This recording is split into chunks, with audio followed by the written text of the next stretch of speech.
الحمد لله نحمده ونستعينه ونؤمن به ونتوكل عليه ونعوذ بالله من شرور أنفسنا ومن سيئات أعمالنا من يهده الله فلا مضل له ومن يضلل فلا هادي له وأشهد أن لا إله إلا الله وأشهد أن محمدا عبده ورسوله أرسله بالهدى ودين الحق ليظهره على الدين كله وكفى بالله شهيدا اللهم صل على محمد وعلى آل محمد كما صليت على إبراهيم وعلى آل إبراهيم وبارك على محمد وعلى آل محمد كما باركت على إبراهيم وعلى آل إبراهيم إنك حميد مجيد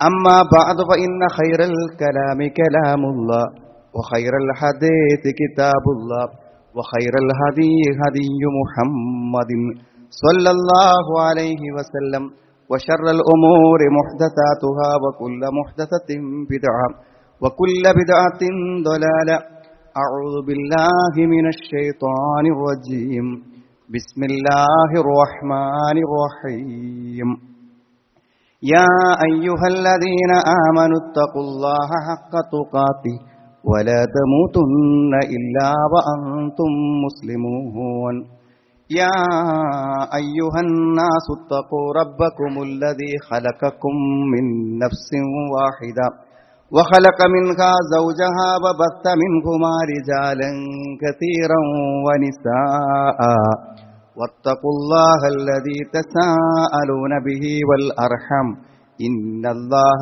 كان عليكم رقيبا يا أيها الذين آمنوا اتقوا الله وقولوا قولا سديدا يصلح لكم أعمالكم ويغفر لكم ذنوبكم ومن يطع الله ورسوله فقد فاز فوزا عظيما والذين هم لأماناتهم وعهدهم راعون والذين هم على صلاتهم يحافظون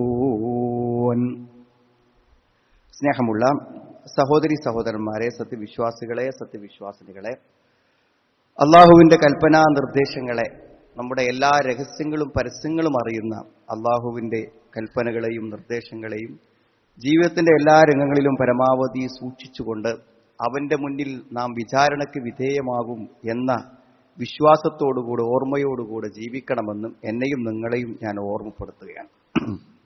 സഹോദരങ്ങളെ, മക്കളുടെ കാര്യത്തിൽ നിസ്സഹായരായ മാതാപിതാക്കൾ പലപ്പോഴും അത്തരം അനുഭവങ്ങൾ നമുക്ക് എല്ലാവർക്കുമുണ്ട്. കഴിഞ്ഞ ദിവസം ഒരു രക്ഷിതാവ് അവിടെ കുട്ടിയെക്കുറിച്ചുള്ള കൗമാരപ്രായത്തിൽ നിൽക്കുന്ന മകനെക്കുറിച്ചുള്ള നിസ്സഹായാവസ്ഥയെക്കുറിച്ച് പറയുമ്പോൾ ആ സ്ത്രീ അല്ലെങ്കിൽ ആ രക്ഷിതാവ് അനുഭവിക്കുന്ന മാനസിക പ്രയാസവും ദുഃഖവും വിഷമമൊക്കെ കാണുമ്പോൾ ആലോചിച്ചു പോയി, അതെങ്ങനെ ആ കുട്ടി കാണുകയാണെങ്കിൽ, ഏതൊരു കുട്ടിയെക്കുറിച്ചാണോ ആ രക്ഷിതാവ് പറയുന്നത്, ആ സങ്കടമെല്ലാം ആ കുട്ടി കാണുകയാണെങ്കിൽ ഒരു പക്ഷേ ആ കുട്ടിയുടെ മനംമാറ്റത്തിന് ആ കണ്ണീര് മാത്രം മതിയാകുമെന്ന് വിചാരിച്ചു. അത്രമാത്രം നിസ്സഹായരാണ് ജീവിതത്തിൽ മക്കളുടെ കാര്യത്തിൽ പലപ്പോഴും രക്ഷിതാക്കൾ എന്നതാണ് ഒരു വസ്തുത. ഒരുപക്ഷെ ഈ നിസ്സഹായാവസ്ഥയ്ക്ക് പിന്നിൽ നമുക്കുത്തരവാദിത്തമുണ്ടോ? അങ്ങനെ ഒരു ആത്മപരിശോധന യഥാർത്ഥത്തിൽ ആവശ്യമാണല്ലോ. ആ കുട്ടി ഈ ലോകത്തെക്കുറിച്ചൊന്നും അറിയാത്ത, ഒരു വിവരവുമില്ലാതെ ഇരിക്കുമ്പോൾ നമ്മുടെ കൈകളിലാണ് ആദ്യമായി എത്തിപ്പെട്ടത്. ആദ്യത്തെ തുടക്കം എല്ലാറ്റിൻ്റെതും നമ്മളാണ്. അതിൽ നമുക്ക് പിഴവ് പറ്റിയോ? നമ്മുടെ മക്കളെ വളർത്തുന്നിടത്ത് നമുക്കെന്തെങ്കിലും പിഴവ് പറ്റിയോ എന്ന് നമ്മൾ ആലോചിക്കണം. നമ്മളോട് ചോദ്യം ചെയ്യപ്പെടുന്നൊരു വലിയ അമാനത്താണ്. വല്ലദീനഹും ലി അമാനാതിഹിം വ അഹദിഹിം റാഊൻ. വലിയൊരു അമാനത്താണ്. നമ്മൾക്ക് പല ഉത്തരവാദിത്തങ്ങളുമുണ്ട്. നമ്മൾ ശമ്പളം വാങ്ങിയ ജോലിയെക്കുറിച്ച് നമ്മളോട് ചോദിക്കും, നമ്മുടെ മാതാപിതാക്കളെ കുറിച്ച് നമ്മോട് ചോദിക്കും, പലതിനെക്കുറിച്ചും ചോദ്യം ചെയ്യപ്പെടുന്നവരാണ് നമ്മൾ.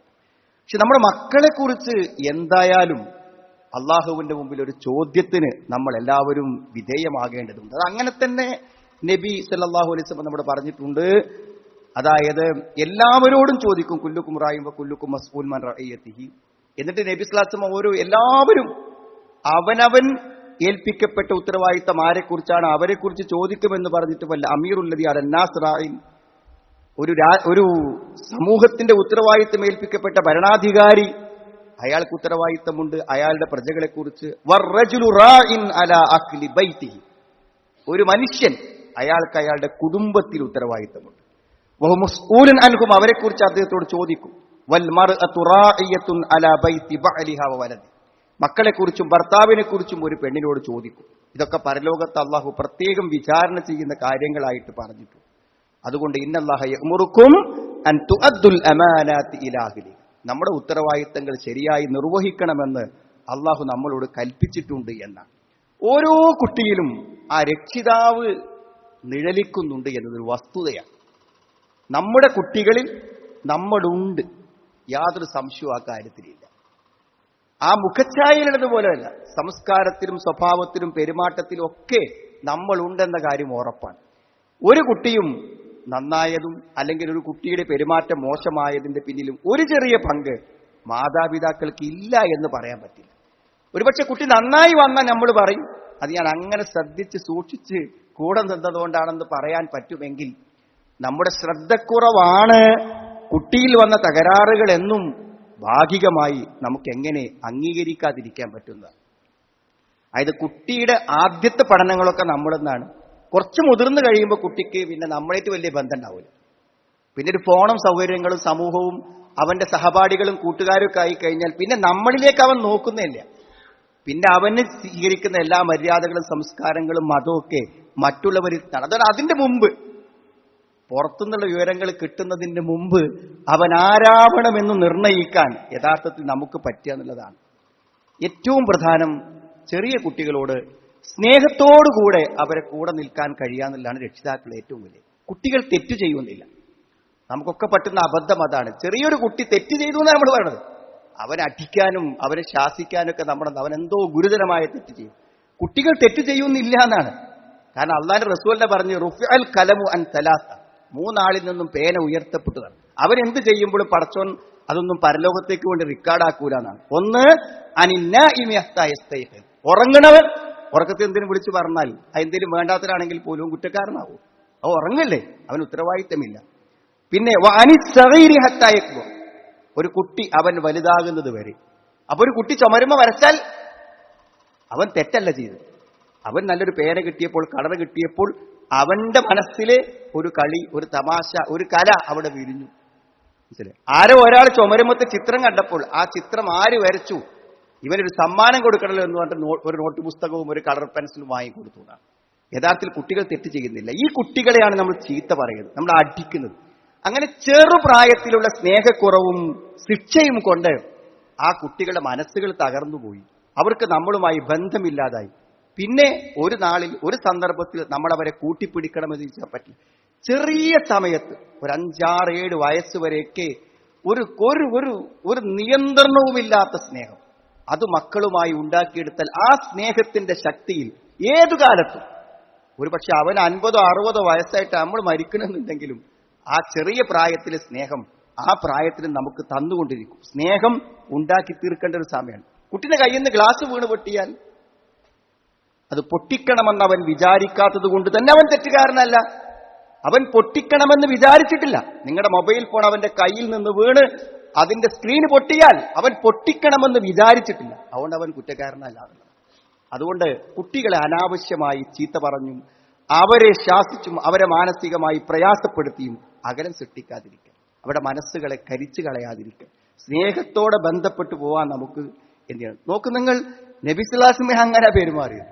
നബി അങ്ങനെയാണ് പെരുമാറിയത്.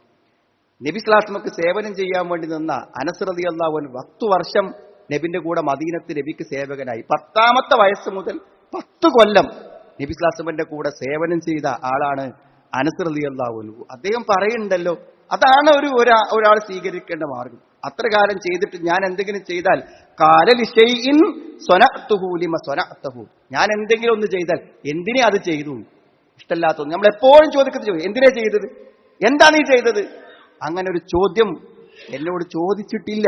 വലാ ലിശൈഇൻ തറക്തുഹു ലിമ തറക്തഹു, ഒരു കാര്യം ഞാൻ ചെയ്യാതിരുന്നപ്പോൾ നീ എന്തുകൊണ്ടത് ചെയ്തില്ല എന്നും ചോദിച്ചില്ല.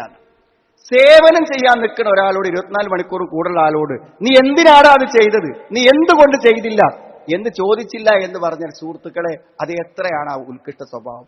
അതിനുശേഷം അദ്ദേഹം തന്നെ പറയുന്നുണ്ട്, കാന റസൂലുള്ളാഹി സ്വല്ലല്ലാഹു അലൈഹി വസല്ലം അഹ്സനൻ നാസി ഖുലുഖൻ, ജനങ്ങളിൽ ഏറ്റവും നല്ല സ്വഭാവമുള്ളവൻ പ്രവാചകനായിരുന്നു എന്നാണ്. തെറ്റ് തിരുത്താ സുഹൃത്തുക്കളെ, നമ്മളെയല്ല തിരുത്തേണ്ടത്. തിരുത്തണമെങ്കിൽ അതിൽ അവൻ ചെയ്തത് എന്താണെന്ന് അവന് പറയാൻ അവസരം കൊടുക്കണം. അൽ ഇസ്തിമാ, മുഴുവൻ ശ്രദ്ധിച്ച് കേൾക്കണം എന്നാണ്. അവൻ വിചാരിക്കാത്തത് ആരോപിച്ചുകൊണ്ടാണ് നമ്മൾ ശിക്ഷിച്ചത്. അല്ല, അവൻ പറയട്ടെ എന്താണ് അവൻ ചെയ്തതെന്ന്. അത് വിദ്യാർത്ഥിയാണെങ്കിലും നമ്മുടെ മക്കളാണെങ്കിലും ഒക്കെ കേൾക്കട്ടെ. അത്തൗലീഹ്, അതൊന്ന് വിശദീകരിച്ച് പറയാൻ, അതിന്റെ വസ്തുത പറയാൻ എന്ത് ചെയ്യണം? അവസരങ്ങൾ കൊടുക്കണം എന്നാണ്. എന്നിട്ട് പിന്നെ തൗജീഹ്, എന്നിട്ട് എന്താണ്? അതിന് കുറ്റപ്പെടുത്തല്ല ചെയ്യേണ്ടത്. ഇത്തരം കാര്യങ്ങളിലൊക്കെ എന്ത് സമീപനം സ്വീകരിക്കണമെന്ന ശരിയായ മാർഗദർശനം അവർക്ക് കൊടുക്കാൻ പറ്റണം. മറ്റൊന്ന് തശ്ജിയ, എന്തൊരു നല്ല കാര്യം ചെയ്താലും അതിനാദ്യം പ്രോത്സാഹിപ്പിക്കേണ്ടത് മാതാപിതാക്കളാണ്. നല്ലതിനെ പ്രോത്സാഹിപ്പിച്ചുകൊണ്ട് മാത്രം ഒരു കുട്ടിയിൽ നന്മയുണ്ടാക്കാമെന്നാണ് പറയുന്നത്. നല്ലതിനെ പ്രശംസിച്ചുകൊണ്ട് മാത്രം ഒരാളിൽ നന്മയുണ്ടാക്കാൻ സാധിക്കുമെന്നാണ്. പിന്നെ എല്ലാം അനുകരണമാണ്, എല്ലാം അനുകരണമാണ്. മനസ്സിലായി? ഭക്ഷണത്തിനിരുന്നപ്പോൾ എന്നും നിങ്ങളുടെ ചുണ്ട് അനങ്ങിയിട്ടുണ്ടെങ്കിൽ, വിസ്മി ചൊല്ലിയിട്ടുണ്ടെങ്കിൽ, നിങ്ങളുടെ മക്കൾ അത് ചൊല്ലാതിരിക്കില്ല. അത് കുതുവത്താണ്. നല്ല മാതൃകകൾ ബോധപൂർവം മക്കൾ നോക്കിയിരിക്കുന്നെന്ന ബോധത്തോടുകൂടെ ക്ഷമ വേണം സുഹൃത്ത്. നമ്മുടെ അസ്വസ്ഥതകളും നമ്മുടെ മാനസിക പിരിമുറുക്കങ്ങളൊക്കെ കുട്ടികളെ മേലെ തീർക്കലുണ്ടല്ലോ, അത് നമ്മുടെ മക്കളുമായുള്ള ബന്ധങ്ങളെ നഷ്ടപ്പെടുത്തി കളയുന്നതാണ്. നബി സ്വല്ലല്ലാഹു അലൈഹി വസല്ലം തിരുത്തിയിട്ടെങ്കിൽ നബി തിരുത്തിയത് ഒപ്പിരുന്ന് ഭക്ഷണം കഴിക്കുമ്പോൾ എല്ലാ ഭക്ഷണത്തളികയുടെ നാനാഭാഗത്തും കൈകൊണ്ട് ചെന്ന് നോക്കിയപ്പോൾ ആ സമയത്ത് നബി സ്വല്ലല്ലാഹു അലൈഹി വസല്ലം തിരുത്തി കൊടുക്കണ്ട. എങ്ങനെ തിരുത്തി കൊടുക്കണത്? ആ കയ്യുമ്മ മെല്ലെ പിടിച്ചു. എന്നിട്ട് യാ ഗുലാം, മോനെ, സെമ്മില്ല, 3 കാര്യം പഠിപ്പിച്ചു. ഒന്ന് ബിസ്മി ചെല്ല്, വക്കുൽ ബിയമീനിക്ക, വലത് കൈ കൊണ്ട് തിന്ന്, വക്കുൽ മിമ്മാ യലീക്ക, നിന്റെ മുമ്പ് നിന്ന്. എല്ലാവരും പാടെ തിന്നുമ്പോൾ എല്ലായിടത്തും പ്ലേറ്റിൽ കൈയെത്താൻ പറ്റൂല. നിന്റെ മുൻഭാഗത്ത് നിന്ന് 3 കാര്യം ഒരേ സമയത്ത് നബി സ്വല്ലല്ലാഹു അലൈഹി വസല്ലം പഠിപ്പിച്ചു കൊടുക്കുന്നതായിട്ട് കാണാൻ പറ്റുന്നുള്ളതാണ്. അപ്പോ നമ്മൾ എപ്പോഴും ശ്രദ്ധിക്കേണ്ടത്, ചെറുപ്പത്തിൽ എല്ലാ പണിയും കഴിയണം സുഹൃത്ത്. കുറച്ച് വലുതായാലേ പിന്നെ നമ്മളെ നിയന്ത്രണം, നമ്മളെ കൺട്രോളിൽ 100% കിട്ടുന്ന സമയത്ത് നമ്മൾ ചെയ്യണം. ഇമാം ഷാഫി റഹ്മഹുല്ല 7-ാം വയസ്സിൽ ഖുർആൻ ഹിഫ്ളാക്കി. 7-ാമത്തെ വയസ്സിൽ ഖുർആൻ ഹിഫ്ളാക്കി. മാത്രമല്ല അദ്ദേഹം കർമ്മശാസ്ത്രം പഠിക്കാൻ തുടങ്ങിയത് 10-ാമത്തെ വയസ്സിലാണ്. ഇമാം ബുഖാരി റഹ്മഹുല്ല ഖുർആൻ പഠിച്ചത് 10-ാമത്തെ വയസ്സിലാണ്. പിന്നെ തന്റെ 16-ാമത്തെ വയസ്സിൽ ഹദീസ് പഠനം അദ്ദേഹം ആരംഭിച്ചു. ശൈഖുൽ ഇസ്ലാം ഇബ്നു തൈമിയ്യ റഹ്മഹുല്ല 8-ാമത്തെ വയസ്സിൽ ഖുർആൻ മനഃപ്പാഠമാക്കി. നമ്മളൊക്കെ ഈ 8 വയസ്സിന്റെയും 9 വയസ്സിന്റെയും 7 വയസ്സിന്റെയൊക്കെ സമയത്ത് കുട്ടികളെ നമ്മളെ ഉണ്ടല്ലോ സുഹൃത്തുക്കൾ. ആ ഒരു സമയം എന്ന് പറഞ്ഞാൽ ജീവിതത്തിലെ ഏറ്റവും വിശാലം. അത്ര ടൈം ഇനി ജീവിതത്തിൽ ഒരിക്കലും കിട്ടൂല, ഒരിക്കലും കിട്ടൂല. ഓരോ വയസ്സ് ചെല്ലും തോറും അവർക്ക് പണി കൂടുകയാണ്. ആ ചെറുപ്രായത്തിൽ മറ്റൊന്നും ചിന്തിക്കാത്ത സമയത്ത് നമുക്ക് അവരെ ദീനിൽ മാത്രം നല്ല സംസ്കാരത്തോടെ വളർത്താനും ഖുർആൻ അറിയുന്നവരാക്കി തീർക്കാനൊക്കെ പറ്റും. ആ സമയം പാഴാക്കി കളഞ്ഞത് അവരല്ല, നമ്മളല്ലേ. അവർക്കങ്ങനെ സമയം പാഴാക്കേണ്ടെന്നുള്ള വിവരമുണ്ടോ അവർക്ക്? അവർക്ക് ഇത്രയും അധികം സമയം അവർക്ക് ജീവിതത്തിൽ ഉണ്ടെന്ന് അവർക്കറിയൂ. 3 വയസ്സിൽ ഖുർആൻ കാണാതെ പഠിക്കാൻ പറ്റുമെന്ന് അവർക്കറിയൂ? അവർക്ക് അറിയില്ലല്ലോ, നമുക്കല്ലേ അതറിയാം. അപ്പോൾ നമ്മളുടെ അശ്രദ്ധയായിരിക്കണം അവർക്ക് വലിയ നഷ്ടങ്ങൾ ഉണ്ടാക്കിയത് എന്ന് ഒരുപക്ഷെ നമ്മൾ ചിന്തിക്കണം സുഹൃത്തുക്കളെ. പിന്നെ നമ്മുടെ മക്കളായി ജനിച്ചിട്ടുണ്ടെങ്കിൽ നമ്മളാണ് അവിടെ വാപ്പിയും. നമ്മൾ അവർക്ക് നേരം കൊടുക്കണം, സമയം അവർക്ക് കൊടുക്കണം. മക്കൾക്ക് സമയം കൊടുക്കുക എന്നത് തന്നെയാണ് മക്കളുടെ വിജയത്തിന്റെ ഏറ്റവും വലിയ രഹസ്യം. അപ്പൊ ഉമ്മ പറയണം എന്താ, ഞാൻ എന്തിനാണ് എല്ലാവരും ഭക്ഷണം കിട്ടണില്ലേ, ഉറങ്ങണില്ലേ, എല്ലാം പരിപാടിയും അരക്കി കൊടുക്കണില്ലേ? അതിനല്ല ഉമ്മ എന്നാണ്. ഉമ്മ ഒരു സാന്നിധ്യമാണ്, എപ്പോഴും കൂടെ ഉണ്ടാവേണ്ട സാന്നിധ്യം. ഇറക്കി വെക്കാതെ വയറിൽ 9 മാസം കൊണ്ടുനടന്നില്ലേ? 2 മാസം തന്റെ ഭക്ഷണം മാത്രം ആശ്രയിച്ച കുട്ടി ഉണ്ടായില്ലേ? അതേ നില തുടരണം. 2 കൊല്ലം കഴിഞ്ഞാലും കയ്യിൽ നിന്ന് വെക്കാതെ മുല കൊടുത്ത നില തുടരണം. കൂടെ ഉണ്ടാവുമെന്നില്ല, ആ കൂടെയുള്ള സ്നേഹത്തോടുകൂടെ കുട്ടിന്റെ കൂടെ നിൽക്കുക. വാപ്പക്കും പണിയുണ്ട് സുഹൃത്തുക്കൾ. മക്കളുടെ കാര്യത്തിൽ ഒരു ഉത്തരവാദിത്വവും നിർവഹിക്കാതിരിക്കുന്ന പിതാക്കന്മാരും. ഞാനവിടെ പൈസ ഉണ്ടായി കൊടുത്ത് സാധനം വാങ്ങിക്കൊടുത്താൽ, അരി വാങ്ങിക്കൊടുത്താൽ എന്റെ ജോലി കഴിഞ്ഞു. കൂടെ നിൽക്കും. അവിടെ എല്ലാ സ്വഭാവവും സംസ്കാരവും ദീനും ഒക്കെ മാറുന്നതിൽ വാപ്പക്ക് പങ്കിട്ട്. അതല്ലേ ലുക്മാൻ. ഇത് ലുക്മാൻ ലിബ്നിഹി വഹുവ യഇദു. വാപ്പ മകനെ ഉപദേശിച്ചതിന്റെ ഒരു അധ്യായം തന്നെ ഖുർആൻ വെച്ചതിനാണ്. എല്ലാ നല്ല അറിവുകളും കൊടുക്കേണ്ടതിന്റെ ചുമതല പിതാവിനാണ്. എല്ലാ നല്ല അറിവുകളും കൊടുക്കേണ്ടത്. ആ അറിവ് കൊടുക്കാൻ നമുക്കെവിടെ നേരം? നമ്മൾ അവരൊപ്പം വേണം സുഹൃത്ത്. നമുക്ക് കൊടുക്കാണ്ട് ഉസ്താദന്മാർക്കും മദ്രസ അധ്യാപകന്മാർക്കും മാഷന്മാർക്കും ഒക്കെ കൊടുക്കാൻ കുറെ ഉണ്ടെങ്കിൽ വാപ്പക്ക് ചിലത് ബോധപൂർവ്വം അതിനുവേണ്ടി നമ്മൾ പഠിക്കേണ്ടി വരും, നമ്മൾ അറിയേണ്ടി വരും. അത് മക്കൾക്ക് കൊടുക്കാൻ നമുക്ക് ബാധ്യതയുണ്ട് എന്നാണ്. ഉമ്മയും വാപ്പയും സമയം കൊടുത്ത് മക്കളെ കൂടെ നിന്നില്ലെന്നതാണോ മക്കൾ പിഴക്കാൻ കാരണം എന്ന് ആലോചിക്കണം.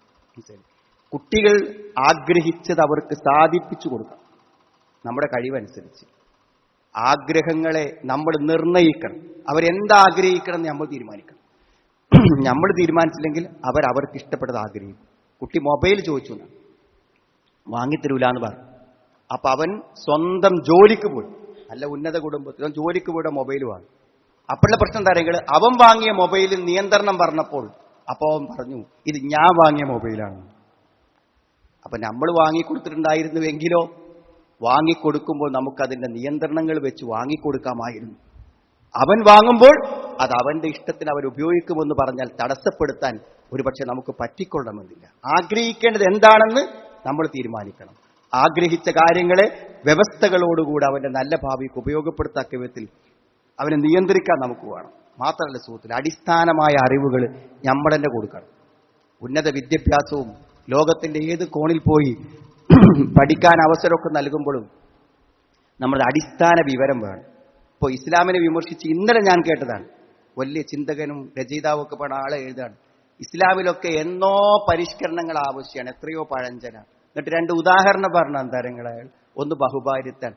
സുഹൃത്തുക്കളെ, ഒരാൾ വിവാഹം കഴിച്ചിട്ട് അയാൾക്ക് ഇനി ഒരു സ്ത്രീയും കൂടെ ഉണ്ടായേ പറ്റൂ എന്ന് നിർബന്ധം ഉണ്ടെങ്കിൽ ഇസ്ലാമിൽ വ്യഭിചരിക്കാൻ പറ്റൂല, അതിനെ എറിഞ്ഞു കൊല്ലണം. അവരൊരു അനുവാദം കൊടുത്തതാണ് ഈ ബഹുഭാര്യത്വം. അയാൾക്ക് വേണമെങ്കിൽ ഒരു ഭാര്യയെ സ്വീകരിക്കാം ഹലാലായിട്ട്, അത്രേ പറഞ്ഞുള്ളൂ. അതിനൊരു പുണ്യമോ പ്രോത്സാഹനമോ ഒന്നും പറഞ്ഞതായിട്ട് അധികം കാണാൻ പറ്റും. അത്രേ ഉള്ളൂ. അത് തികച്ചും പ്രകൃതിപരല്ലേ. അതിലൊക്കെ എന്താ എഡിറ്റിങ്ങിന്റെ ആവശ്യം? പിന്നെ അയാൾ പറഞ്ഞ സ്ത്രീകൾക്കുള്ള അനന്തരാവകാശം പകുതിയാണെന്ന്. സ്ത്രീകൾക്കുള്ള അനന്തരാവകാശം പകുതി. അതിന് അതേ ഖുർആനില് ചെലവാക്കാനുള്ള ഉത്തരവാദിത്വം അരിജാല് കവ്വാം, പുരുഷനാണ്. പുരുഷൻ എല്ലാ സ്ത്രീകളുടെയും സംരക്ഷണ ഉത്തരവാദിത്വം കൊടുത്തുകൊണ്ടാണ് പുരുഷന് അധിക സ്വത്ത് കൊടുത്തത്. ഒരു സ്ത്രീക്ക് വിവാഹം കഴിഞ്ഞാൽ ഒരു ഉത്തരവാദിത്വമില്ല.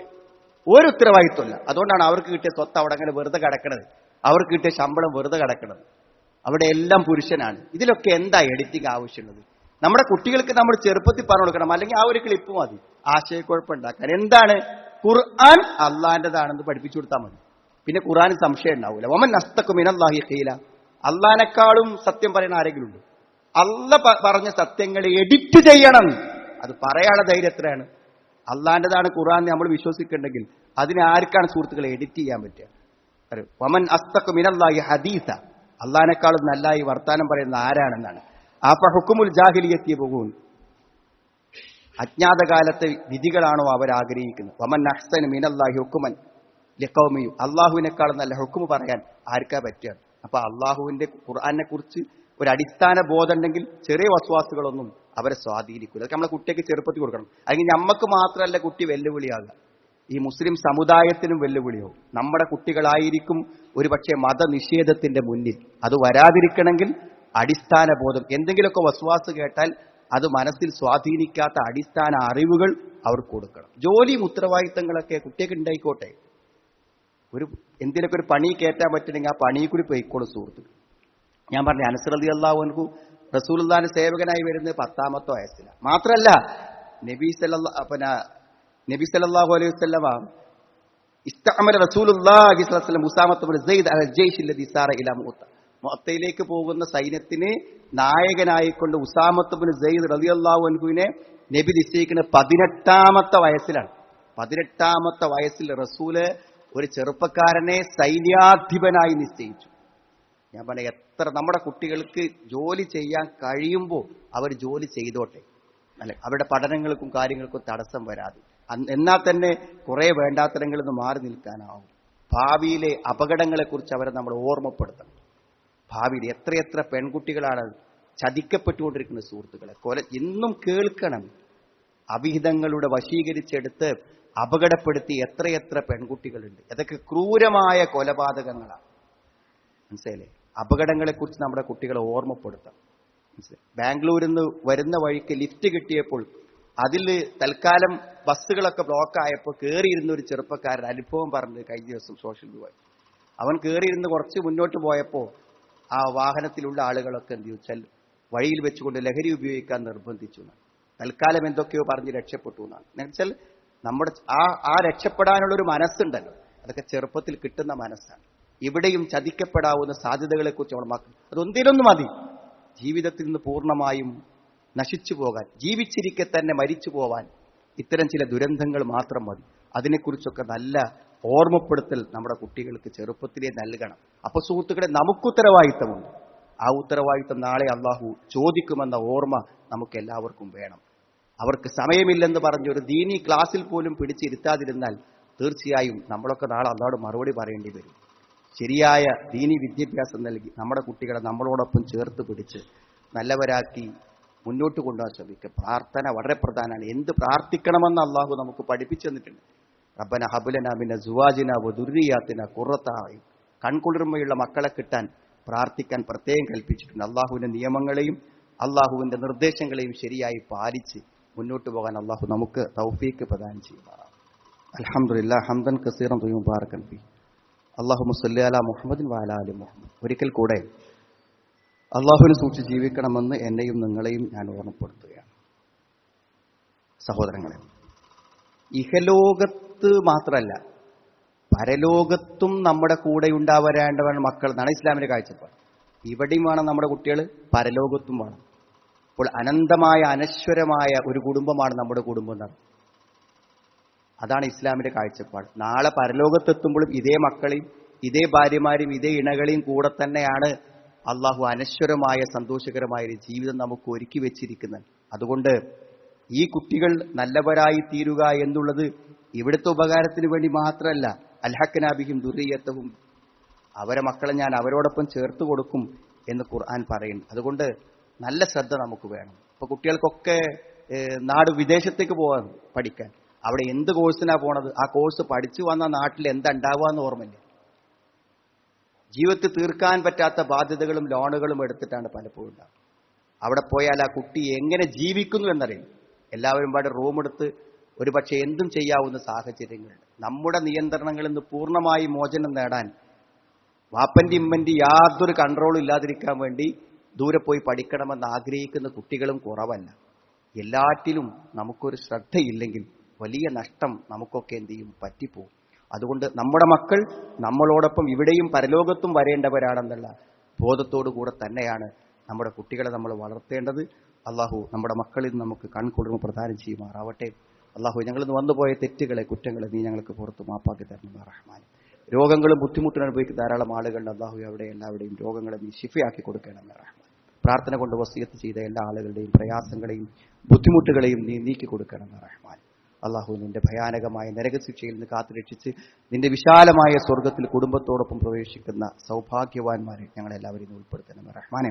അല്ലാഹുമ്മ ഗ്ഫിർ മുഅ്മിനീന വൽ മുഅ്മിനാത്ത് റബ്ബന സ്രിഫ് അന്നാ അദാബ ജഹന്നം ഇന്ന അദാബഹാ കാന ഗറാമ ഇന്നഹാ സാഅത് മുസ്തഖറൻ വമുഖാമ റബ്ബന തഖബ്ബൽ മിന്നാ ഇന്നക അൻതസ് സമീഉൽ അലീം വതുബ് അലൈനാ ഇന്നക അൻതത് തവ്വാബുർ റഹീം റബ്ബന ആതിനാ ഫിദ് ദുനിയാ ഹസന വഫിൽ ആഖിറതി ഹസനതൻ വഖിനാ അദാബൻ നാർ. അൽഹംദുലില്ലാഹി.